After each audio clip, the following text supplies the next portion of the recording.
barokah sehat walafiat jasmani rohaniah dipun paringi selamat dunia akhirat ahli Quran ahli ibadah ahli swarga lahumul fatihah. A'udzu billahi minasyaitonir rajim. Bismillahirrahmanirrahim. Alhamdulillahi rabbil alamin arrahmanir rahim maliki yaumiddin.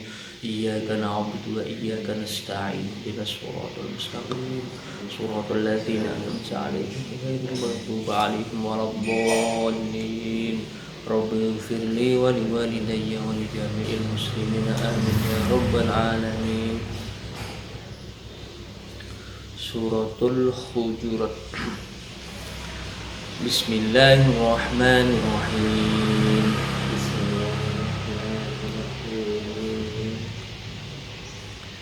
Ya ayyuhalladzina amanu la tuqaddimu baina yadayillahi wa rasulihi wattaqullah innallaha sami'un 'alim. Ya ayyuhalladzina amanu la tarfa'u aswatakum fawqa sawtin nabiy wa la tajharu lahu bil qawli kajahri ba'dikum li ba'din an tahbatu a'malukum wa antum la tash'urun.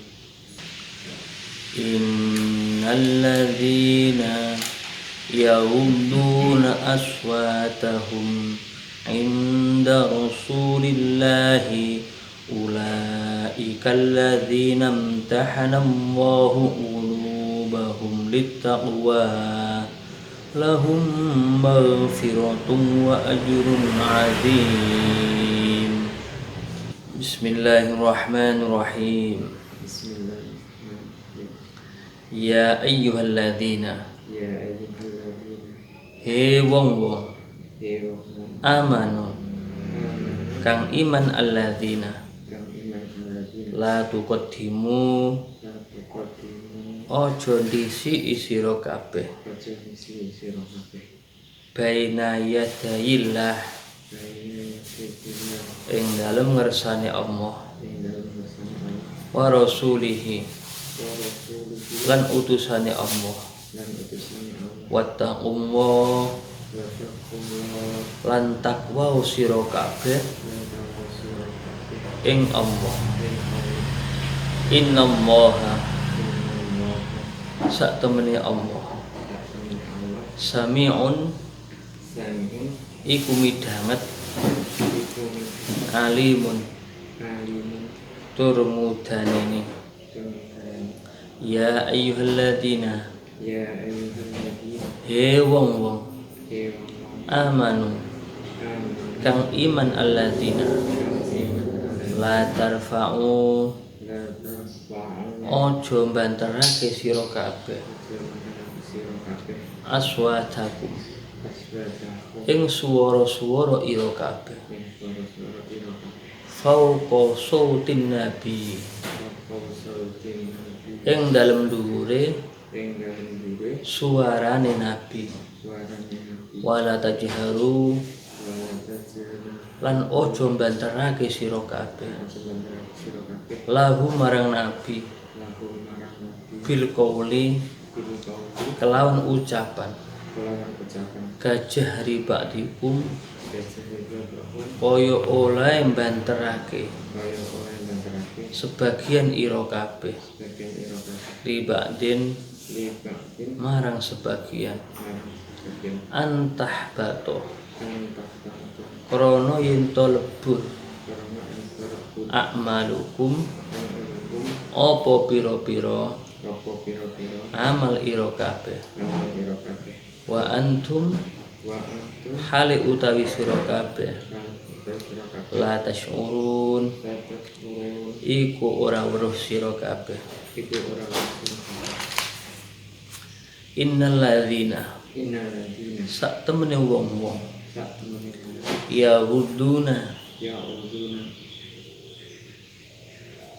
kang lirihake alladzina aswatahum ing pira-pira suarane alladzina inda Rasulillah ing dalem ngersane utusan Allah. Ulaika iku utawi mengkono wong-wong mau alladzina iku wong-wong imtahana kang jajal Allah sapa Allah qulubahum ing pira-pira al atine alladzina littaqwa krana takwa lahum kedue alladzina maghfiratun utawi pangapuran wa ajrun lan ganjaran azimun kang agung.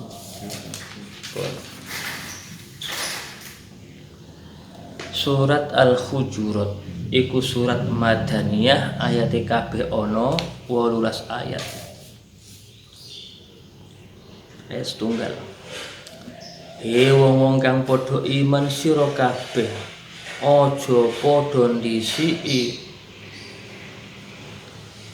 utawa ucapan utawa tindakan ana ing ngarepe Allah Ta'ala lan utusane. Sira kabeh padha wedi Allah Ta'ala. Temenan Allah Ta'ala iku tansah midhanget lan tansah mirsani. Faidah. Sebab tumurun ayat iki ya iku siji dina nuju dina nahar. Riyaya haji, riyaya kurban, riyaya haji. Sadurunge salat riyaya ana sahabat kang nyembelih kurban.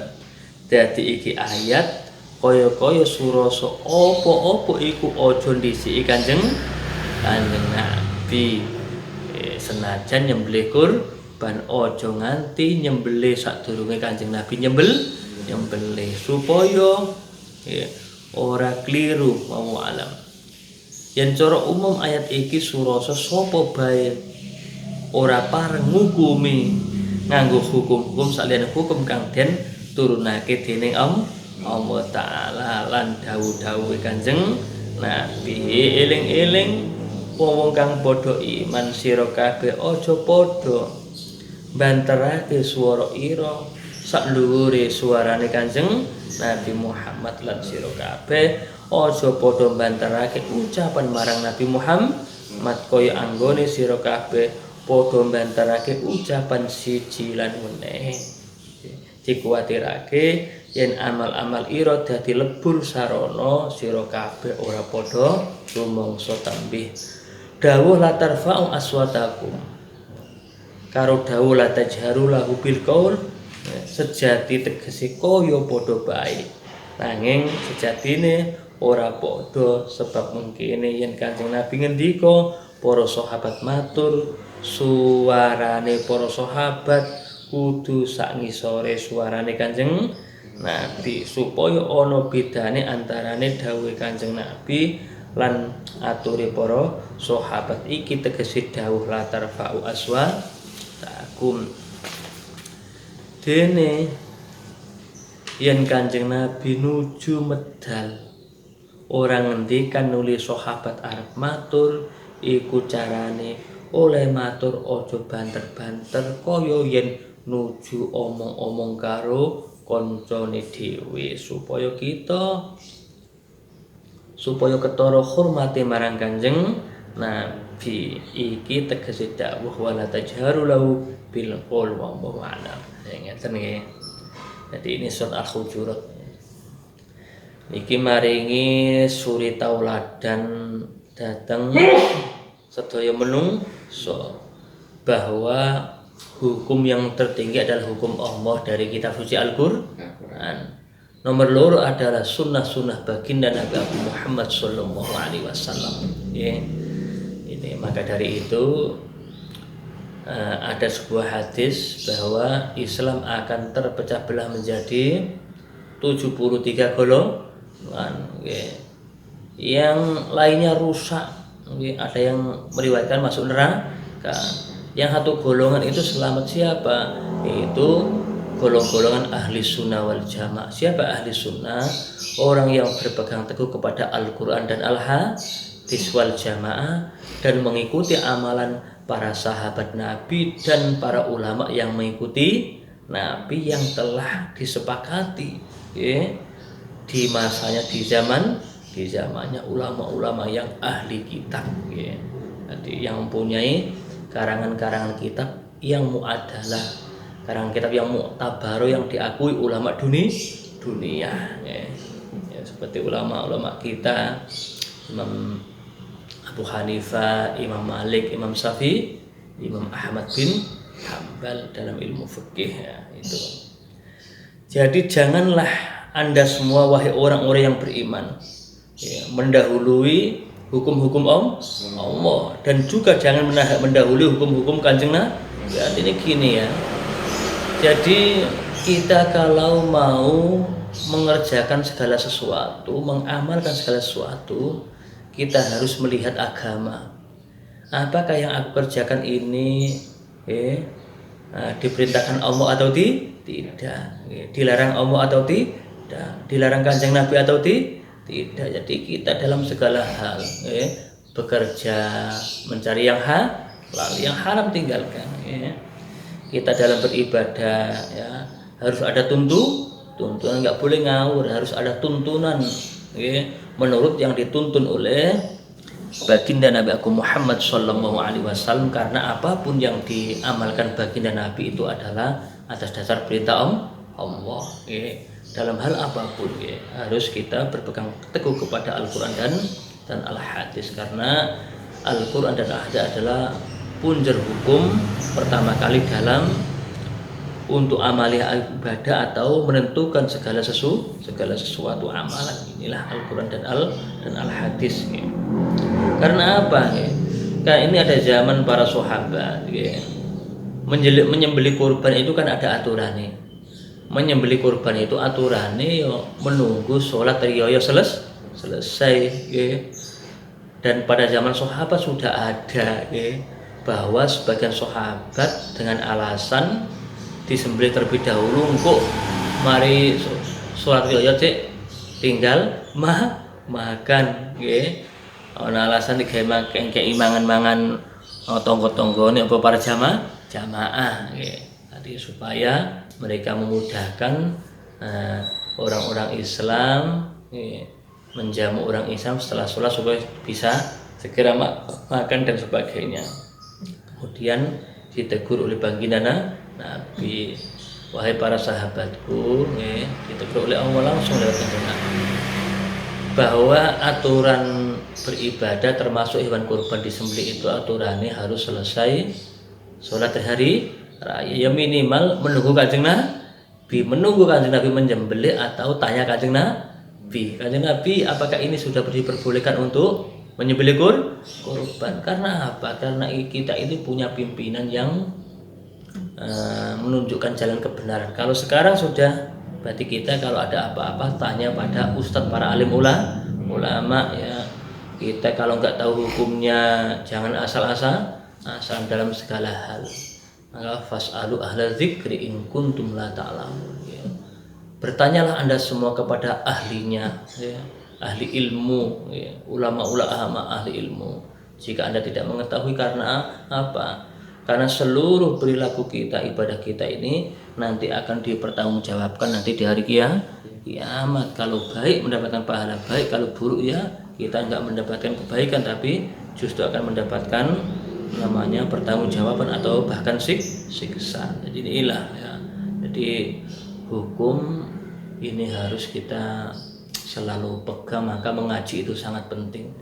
Mengaji, mencari ilmu Allah itu sangat penting. Mengamalkan suatu amal sangat penting. Contoh sebentar lagi, contoh ada namanya amalan Rebu Wekasan. Amalan Rebu Wekasan yang terbaik bagi kita yang nggak tahu tata caranya, kita itu jangan mengerjakan. Kita mengerjakan harus ada yang mengimami, yaitu nunggu himbauan para ulama, para ustadz. nanti para ulama, para ustadz akan mengajari tata caranya.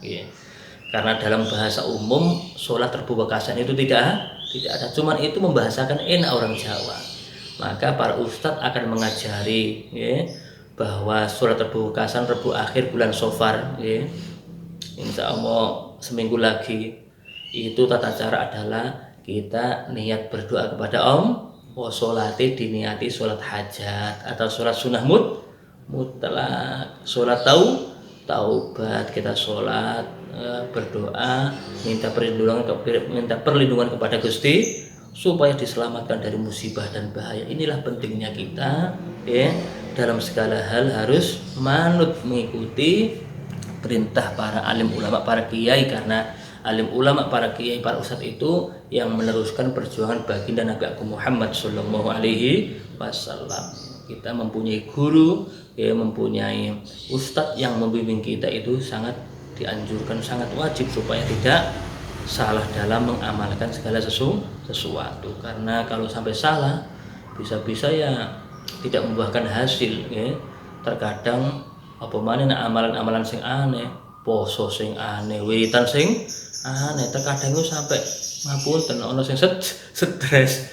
Karena apa? Dia itu merasa kecewa dengan amalannya enggak mujarab, terkadang bingung karepe dhewe. Ini penting kita ini mempunyai guru spiritual, manut guru. Selain kita dalam segala hal tidak boleh mendahului Allah, tidak boleh mendahului Kanjeng Nabi, artinya kita tidak boleh mengamalkan segala hal itu dengan seenak keinginan kita harus melihat hukum-hukum yang diturunkan oleh Allah dan yang dibawa oleh Kanjeng Nabi. Juga suara ya. Jadi gini, contoh ya, apabila ada orang berzikir kepada Allah, di situ ada pengajian, di situ ada baca Al-Qur'an, di situ ada suatu amalan ibadah, entah itu orang sholat ya. Jangan sampai kita itu mengganggu mereka dengan menyaingi dengan suara keras. Zaman Kanjeng Nabi karuan, apabila ada Kanjeng Nabi ngendikan, kita nggak boleh memutus perkataan Kanjeng Nabi, atau kita bertanya atau menjawab dengan lebih keras, nggak boleh. Jadi corona Kanjeng Nabi ngendika volume ini 2, kita yo satu. Jangan sampai kita itu mengeraskan suara melebihi suaranya para alim ulama, para ustadz. Kalau ada pengajian, jadi kalau kita bertanya ya pelan-pelan. Kalau suara volumenya ustadz itu adalah katakan adalah 1,5, kita hanya satu. Jadi intinya apa? Kita harus menghormati orang yang beribadah. Kita harus menghormati para asatidz, para ulama, para guru-guru kita, termasuk siapa? Orang tua. Di ayat ini selain kita tidak boleh berkata keras kepada dulu adalah para nabi, para guru kiai, para ustadz. Kedua kepada orang tua kita. Orang tua itu macam-macam, ada orang tua ayah ibu dan ada orang tua kakak mbak. Jadi ada orang tua, termasuk selain itu adalah bibi, paman dan sebagainya. Artinya jangan apalagi membentak. Kita bersuara keras melebihi suaranya aja, itu disebut tidak sopan. Masya Allah, inilah agama Allah. Karena apa? Gara-gara seseorang menyakiti pimpinannya, menyakiti orang tua, maka akan bisa melebur amal ibadahnya. Karena apa? Karena dia itu gara-gara gak sopan, amal ibadahnya dilebur dening Gusti Allah, eman. Dari itu kita dalam segala hal untuk menghormati para guru, ustadz, menghormati orang tua, dalam segala hal kita harus melihat hukum-hukum Allah. Karena apabila kita mau melihat hukum-hukum Allah, maka insya Allah akan selamat dunia akhirat, akan mendapatkan kebahagiaan dunia akhirat. 3. Temenan wong kang podo ngelonake suarane ana ing ngersane utusane Allah Ta'ala, ya wong kang mengkono iku wong kang Allah Ta'ala anjembarake atine marang takwa, dheweke bakal oleh pengapuran lan ganjaran kang agung. Jadi wong sing sopan karo Kanjeng Nabi zaman biyen. Wong sahabat itu sopan-sopan nggih. Jadi sopan-sopan nggih. Sehingga ada salah satu sahabat ya yang bersuara keras, sahabat yang lainnya itu Masya Allah merasa tidak nah kemudian sahabat yang satunya itu yang bersuara keras itu dibisiki, kamu itu kalau di depan Kanjeng Nabi jangan keras-keras, tapi berhubung wong desa Kanjeng Nabi yo bahasane yo memaklumi jadi memang Kanjeng Nabi luar biasa Kanjeng Nabi itu tahu sahabat sing suwane iku wong model piye iku ngerti. Jadi Kanjeng Nabi ku nek ana sahabat terkadang sing saka desa omongane banget, Kanjeng Nabi mengsem jeng guyu ngono wae. Dadi kok sing gak trimo sahabat liyane, mari ngono wong ditegur. Piye niku? Ning ngarepe Kanjeng Nabi nek omong kok banter-banter. Nek Kanjeng Nabi gujeng mawon Kanjeng Nabi ku masyaallah kasih sayangnya luar biasa. Itu menunjukkan bahwa kita sebagai seorang pemimpin, pemimpin umat dan sebagainya. Kalau pemimpin rumah tangga, terkadang kita itu ada anak kita yang suaranya agak keras, istri terkadang agak keras. Di waktu itu kita memahami dengan lapang dada. Nanti setelah suasana enak, bisa namanya dikasih tahu dengan pelan-pelan. Sekiranya kita nggak bisa sendiri karena kita nggak mampu, terkadang maka ada namanya istri-istri ini kita suruh ikut pengajian supaya apa, mereka tahu sopan santun kepada sang suami. Sebaliknya kita sebagai sang suami harus selalu lapang dada mencurahkan kasih sayang, karena apa, kita memimpin keluarga seperti kami para ustadz kiai. Jadi terkadang para jamaah itu nggak sama, berbeda. Sering kami membuka suatu permasalahan yang mereka punyai, bertanya pada kami, tanyai macam-macam. Ono sing suarane buanter, ono sing suarane pelan-pelan, ono sing terkadang yo nggak sama memang. Itu pun harus kita pahami.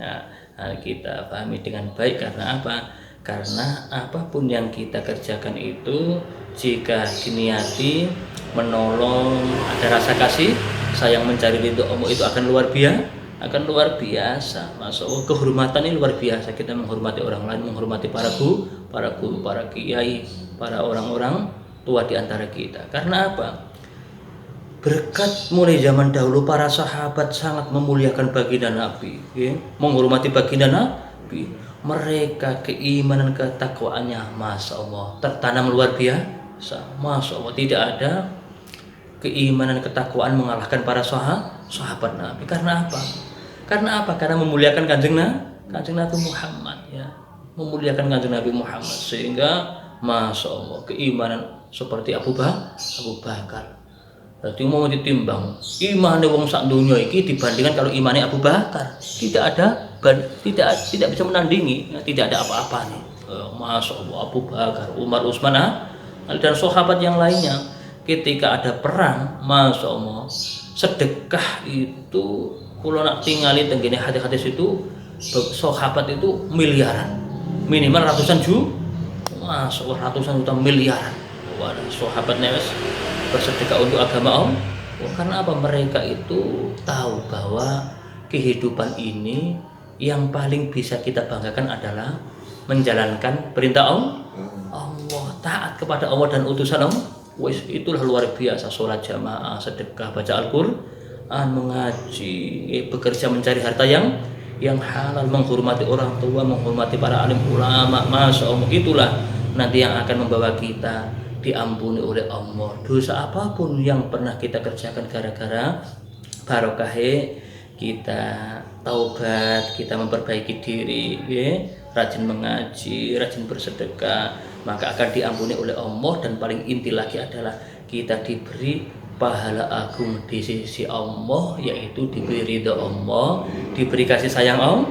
Kalau kita sudah diberi ridha Allah, diberi kasih sayang Allah, itulah kenikmatan dunia akhirat. Karena sesungguhnya manusia itu bisa masuk surga bukan karena amalnya, tetapi karena ridho Karena kasih sayang Allah ada pada orang-orang yang rajin beribadah, ya. Sholat mendatangkan kasih sayang Allah dan ridho Allah. Membaca Al-Quran mendatangkan kasih sayang Allah dan ridho Allah. Sedekah, ya, mendatangkan kasih sayang Allah. Saling tolong menolong, saling mengasihi sesama manusia, saling menghormati, itulah yang bisa mendatangkan ridho Allah, mendatangkan kasih sayang Allah. Insya Allah bahagia dunia akhirat dengan kita beriman bertakwa untuk mencari ridho Allah. Al-Fatihah. A'udzubillahi minasyaitonirrajim. Bismillahirrahmanirrahim. Alhamdulillahirabbil alamin. Arrahmanirrahim. Maliki yaumiddin. Iyyaka na'budu wa iyyaka nasta'in. Ihdinas shiratal mustaqim. Ghairil maghdubi 'alaihim waladdallin. Muhammad hamdan na'imin hamdan syakirin. Allahumma ighfir lana dzunubana wa li walidina wa li masyayikhina wa li jama'atina wa lil muslimin wal mu'minin wal mu'minat al ahya'i minhum amad. Rabbana hab lana min azwajina dzurriyyatina qurrata a'yun waj'alna lil muttaqina imama. Ahlil ilmi wa ahlil qur'ani sadil jamalina ya Allah wa ahlil jannah ma'ana wassallam. Rabbana zidna ilman. Allahumma inna nas'aluka rizqan halalan wa barakan fid dunya wal akhirah. Rabbana atina fid dunya hasanah wa fil akhirati hasanah wa qina adzabannar. Wa sallallahu ala sayyidina Muhammadin walhamdulillahi rabbil alamin. Al-Fatihah. Iyyaka na'budu wa iyyaka nasta'in.